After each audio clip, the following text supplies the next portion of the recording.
Hey, what's up, guys? Hey, man, we got a good comment. First off, I hope everybody had a good day. Thanks for all the likes, shares, comments, new subscribers. Welcome. We talk about everything on this channel. So it doesn't matter. Whatever it is you want to talk about it, as long as it's a legit question, we'll cover it. But the channel's mainly geared towards business and life, but, we just give advice. But we had a great comment. I love it. It comes from the Life with Margot.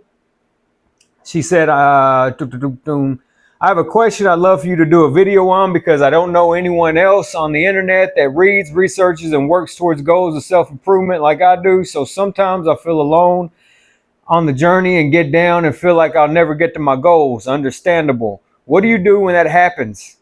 What do you do when that happens? And do you ever do anything to take your mind off the journey for a while? I don't like to waste time or money, but sometimes I feel like I need a break or something and not feel so alone. I'm going to assume you're single.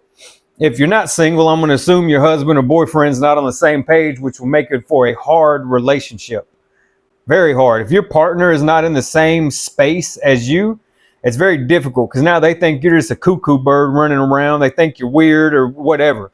So again, you already know my motto, man. Your hopes and dreams are like a big ball of fire inside your chest, and you got to watch who you tell it, because every time you tell that stuff to people, that fire gets a little bit smaller. That flame, that light gets a little bit dimmer. So you already know I don't like to go around telling people anything about what I got going on, what I'm doing. I'll share it with you guys because I know we're all like-minded people, and I know that I honestly know that if I have a question, you guys are going to give me honest feedback and answers.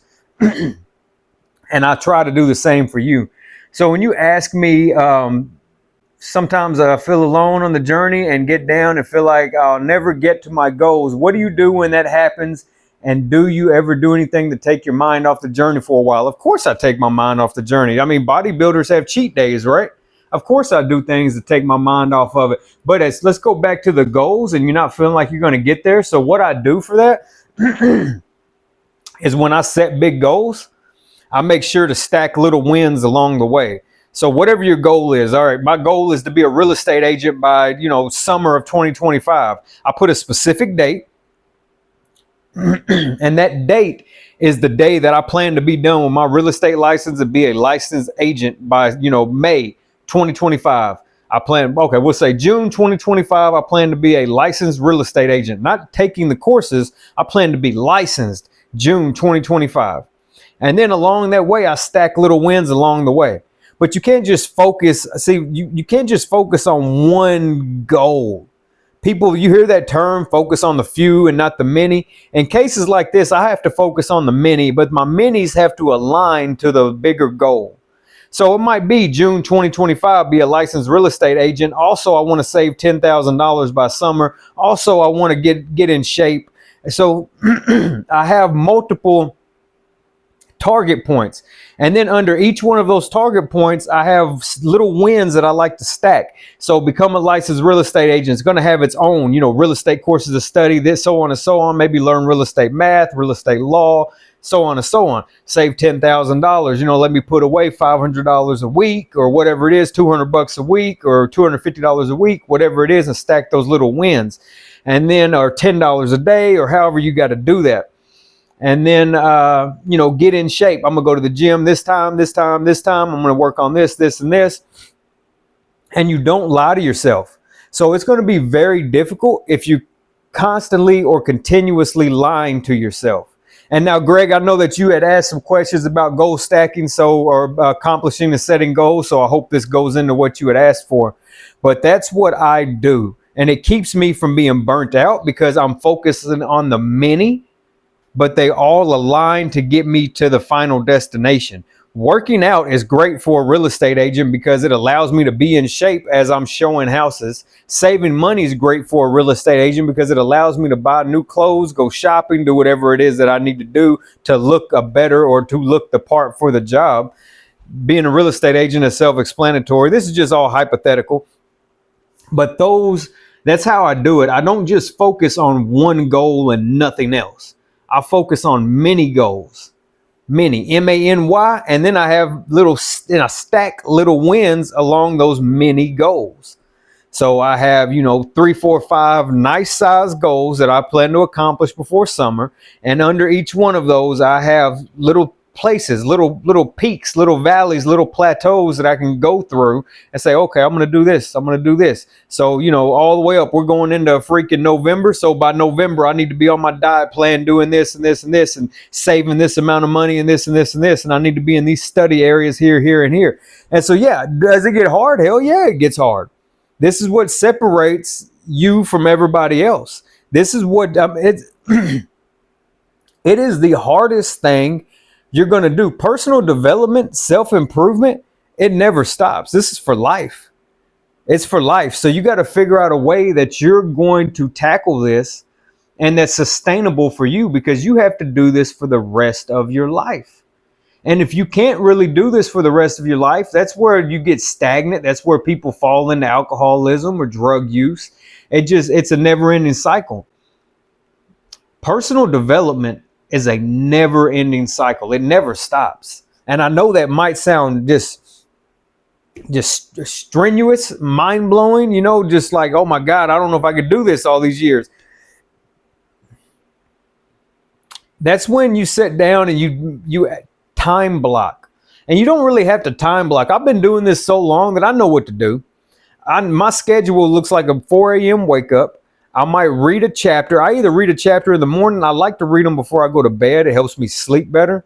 It puts me to sleep better. I don't watch TV or mess around on my phone. I really just prefer to read a chapter and go to bed, or read a couple chapters and go to bed. But my day looks like a 4 a.m. wake up. I usually take a nice walk in the morning or something like that to get my thoughts together, to really ground myself for the day. I drink my coffee. I mess with my dog. And then I get my son up. I go to work. He goes to school. We come back. We do everything, cook dinner, do everything we got to do. I usually read a chapter or two at night before I go to bed. I sit here. I talk to you guys. Early in the mornings, I forgot that I write. I work on my book in the mornings. That's my quiet time. And then I know that I have more time on the weekends, so I tackle my book a little bit harder. I try to complete an entire chapter on the weekends. I just little things like that. I've been doing stuff like this for so long that I don't need to time block anymore. It's like it's just routine in my body. It's just muscle memory. And so I would sit down and figure out what brings you peace and happiness first. For me, when I was in a horrible situation, I had to go feed the birds. I'd have to get up in the morning with my coffee and I'd go feed birds and squirrels. I had to find time for me to get grounded into my thought process. And then I tackle my goals. And listen, man, you're going to fail. I don't think I don't fail. I fail, and fail all the time. I'd say out of all the goals I set, I probably accomplish about 80%. I really wouldn't. I'd mean that. I'd even be generous, say 75%. So I fail at 25% of the goals I place on myself. I really do.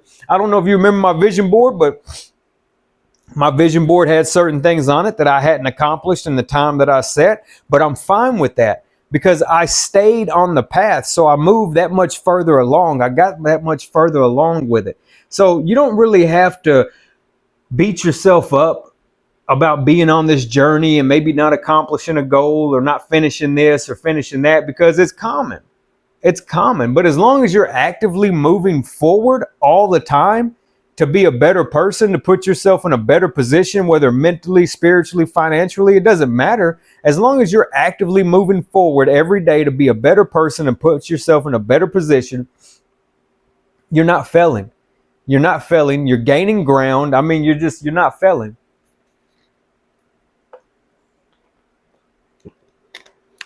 It's change of weather. I better not be getting sick. I don't like to get sick. I don't partake in sickness. I guess it ain't up to me. But and as far as feeling alone on the journey, man, eagles fly alone. And I know that may not be what you want to hear, and that's pretty cliche, but it's true. If this shit was if it was easy, everybody would be doing it.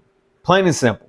A lot of people don't do this because it's hard. They'd rather be on the porch drinking beer and bullshitting with their friends and fucking off all day than actually setting goals and accomplishing things with their time here on this earth. I don't know what goals you've set for yourself. Maybe you need to go back to the drawing board. We are coming to the end of the year, and this is a good time because we're getting ready to hit 2025. So maybe it's practical advice for you to set goals for 2028 or 2030. My goals, once I finish out what I want to do, my goals will be set for 2030. That's where I'm looking towards. So I'm breaking it up and pushing the 5-year time span, and my goals will be set for 2030. And I hope to have, 2025, I accomplish this, 2026, I accomplish that, 2027, this, that, and just keep going that way. And within each one of those goals, I'm going to stack little wins. That way I know I'm on the right track. I hope that helps. I know it's difficult, man. I know it's freaking difficult. I can't sit here and act like it's the hardest damn thing you're ever going to do in life. Taking care of yourself, trying to get to where you want to be in life is the hardest damn thing you're ever going to do. And I tone it down a lot on here for you guys. I try not to yell. I try not to cuss. I try not to act crazy.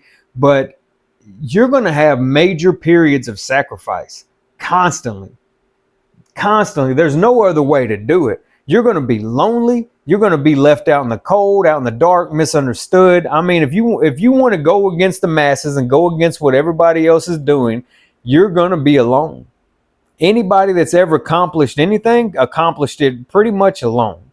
Look at all the great people. You don't really hear about, Batman had Robin, but at the end of the day, Batman would have still been Batman without him. You know what I mean? Like, it just... General Patton, you don't hear anything about anybody else. You hear Patton. Churchill, you hear Churchill. Oprah, you hear Oprah. You don't hear about the sidekicks. So those people are alone.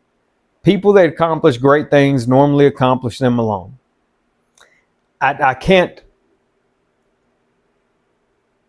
I don't really get the lonely vibe. I get the loneliness if you mean it in a partner sense, wanting to be and share your life with somebody. I can understand that.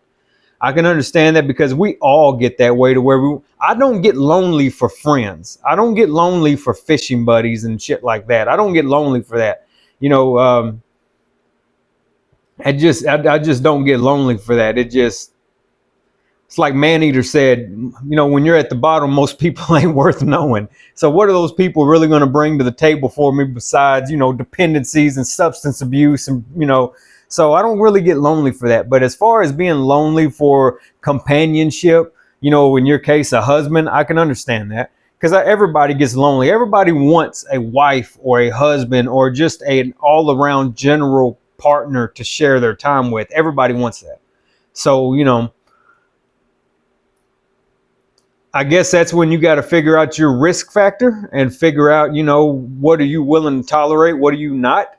And, what risk are you willing to take to be with someone? Because ultimately being with someone, you already know, you've been around the block a time or two. You picked the wrong person. I mean, even though you're a woman, you picked the wrong person and it could set you way back from everything you've already accomplished. I'm sure you've seen it happen to many of women.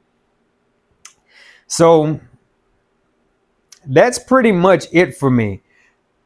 Set your goals and then stack little wins along the way. Don't focus on the few, focus on the many. Okay, my goal is to save, $10,000 and get in shape and become a licensed real estate agent all by summer of 2025. And then within each one of those 3, I got all these little steps that I'm going to take to accomplish them. And so that's why I say stack little wins, because along these steps, okay, I'm putting back $200 a week. So every week I get to scratch out a week every week for $200. And my calendar is full of little dates like that to where it's like, okay, in 3 days, I got to do this. In 5 days, I got to do this. I don't have something on every day, but I do have, Saturday, I got to go here.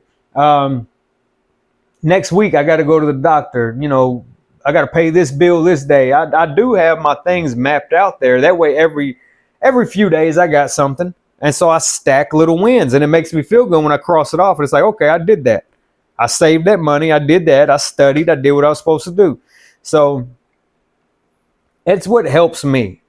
Stacking the little wins to a bigger goal helps me accomplish the bigger goals. So I hope that makes sense. I hope that helps. If you need me to try and explain it in another way, I don't mind. That's just the way that I'm kind of taking it tonight. So yeah, I hope that helps. If you guys got anything else, feel free to leave it in the comments below. If you guys got any input on that from Margot, don't just go off of what I said. Definitely, if you got any tips, because I'm interested too. I'm always interested in how other people tackle their goals and what they do. So if you got any tips or any advice that you do personally, man, leave them in the comments below and let us know, because I think everybody could benefit from that. Everybody struggles somewhere in there with proper goal setting, proper time management, proper execution of the goals. Everybody around struggles with that. I personally have my own routine, but mine may not be the best for you. If I say that I'm going to save $10,000 by summer, I'm going to see if I can get that shit done like in March. You know what I mean? I'm going to work the 70, 80-hour work weeks and get it done. I'm going to work myself to the bone. I'm going to get it done. I'm going to get it paid off, and I'm not going to do anything. I mean, I'm a damn bulldozer. I'm just going to go at it, and I'm going to get it done. And once it's done, I'm like, that's over. And I'll sit there and gloat in my glory for 2 days, 3 days. And then I never gloat for a week. I'll sit there and say, all right, man, I did that. Like I set a goal 8 months away and I accomplished it in 4 months.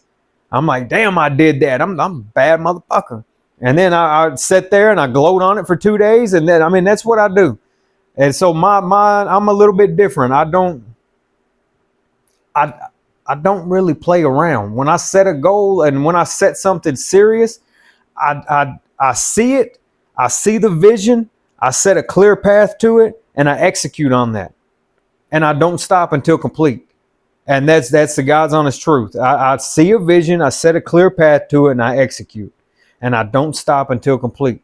And that's the way they train you in the Army. That's the way they train most people in the military, is to set your sights on something and go for it and don't stop till finished. And that's just the way that I am. So if I set a goal for 8 months away, I'm going to do the best I can to get it done in 3 or 4. And that's going to, and it's very hard on me. That's why sometimes when I make little quotes or posts, it's not me joking. It's not me being funny. Me going as fast as I'm going to accomplish the things I want to accomplish will almost make you insane. And I really mean that. And anybody out there that's doing the things that I'm doing or moving the way that I move, they completely know what I'm saying. I always feel like I'm running out of time. I always feel like death is right around the corner, and I have not accomplished everything I want. Up until this point, I'm going to tell you what's been difficult for me. Up until this point, I have done everything in my life that I wanted to do. Everything. And I really mean that. I'm not exaggerating. If I were to die tomorrow, I've done everything up in my life that I've wanted to do. And that's how I'm able to sit here and give so much advice to people, because I've been everywhere and I've done it all. Everything I've wanted to do, I've already done. And then I realized, like, damn, I got to find something else to do. Like, what is next? What is next for me? Because I know I still got a good 35 years on this planet, at least. So it's like, what is next for me? And so now I'm really having to set goals, big goals, and I'm having to be strategic about what I do. And my goals are so big. We're talking 5 and 10 year goals. Like I said, I'm focused on, the LA Olympics, and I'm focused on 2030. And my goals are so freaking big that it's like, okay, in 5 years, I need to have this, this, and this, and this all done. And so for me to get there, I have all these other little steps to take to accomplish each individual goal. So I stack those little wins along the way. I don't care about what's going on outside. I don't care about what other people are doing. Do I get lonely? Not in that sense of needing a friend, but companionship, it does happen. But I'm so focused that I realize that if the wrong person enters my life, I'm fucked. It can kick me way back. It could come with unwanted pregnancies. You guys already know the deal. It could come with everything. It could come with all kinds of problems for me and throw me way back, way off track, way off course. And I'm not willing to tolerate that. So I would think, though, whenever you do get hard on yourself, and I would think that you should probably remember the hard times and how far you've came from that. And I'm serious. Dive deep into it. I stay in the hard times. I always remember the hard times. I don't ever want to forget them. Cold, wet, hungry, anytime that anything, I don't ever want to forget them. I don't want to forget the hard times, and I don't want to forget the people that put me there. People say forget and forgive. Not me. not me. I want to remember. I want to remember all of it because I don't ever want to go back to it. And I don't ever want to act like those people didn't do it to me. I don't want to forget anything. Nothing. And that's what drives me forward. That's when I tell you to do things like choose your enemies wisely. I know that my mindset may be different than a lot of people's, but choose your enemies wisely. You don't have to go out there and announce it to the world that you got beef with this guy or that guy or this woman or that woman, but you need to pick people that are where you want to be and create unnecessary drama in your mind with them. And realize if you were a dentist and you just moved to town, your enemy needs to be the best dentist in town. If you're a realtor and if you just became a real estate agent, then your enemy needs to be the best agent in town. If you're a car salesman, your enemy needs to be the best car salesman in town. And you don't have to go tell those people. You don't got to walk up and start shit with them, but you just need to have it mentally here that, hey, he made $500,000 last year selling cars or selling houses. That's it. I'm going to do what he does plus more. I'm going to beat this guy or girl. That's what I mean by choose your enemies wisely. When you start to focus in this warrior mindset and you don't let go, it's almost impossible to be lonely. It's almost impossible to get bored. It's almost impossible to hate the journey that you're on. You know, and I will always tell anybody, start with physical fitness. And I'm guilty. I have not been doing mine here lately, but I'm going to tell you guys, physical fitness is the key. It is. When you're down, tired, lonely, depressed, sad, work out. Work out. And whatever you think is working out probably isn't. Go do more. Okay? And I really mean that. Work out. Fatigue is the best pillow. Work out hard. If we were 200-300 years ago, you'd have been out here running, walking, and doing everything you do for your food, your water, and everything. Get back into that. Walk, run, do everything you could possibly do for a better you. So when it comes to goal setting, just remember to stack the little wins. And when you really do get lonely and hard on yourself, remember how far you have came, and are you willing to risk being knocked back? Those are things you really got to ask yourself. I hope that helps. I really do. I hope that helps. You guys got any more questions, or if you got any input, leave it in the comments below. Help her out. Help me out. I love hearing other people, the way they properly set their goals and what they do. And I love reading all the comments anyway. I love all the questions. I love all the comments, man. I enjoy sitting here and talking and networking and just building with you guys. I love it. It keeps my mind going. I love it. So if you guys got anything out of this, smash that like button and definitely leave some comments. Let us know how you guys properly set your goals, what you do to achieve them. And you battling with loneliness, you guys let us know. You feel lonely, you get the fatigue whenever you're out here on this grind, whenever you're out here trying to, on this journey of being a better you. Do you feel lonely? Let us know. Anyways, man, you guys have a good night. I'll talk to you guys later. Bye-bye.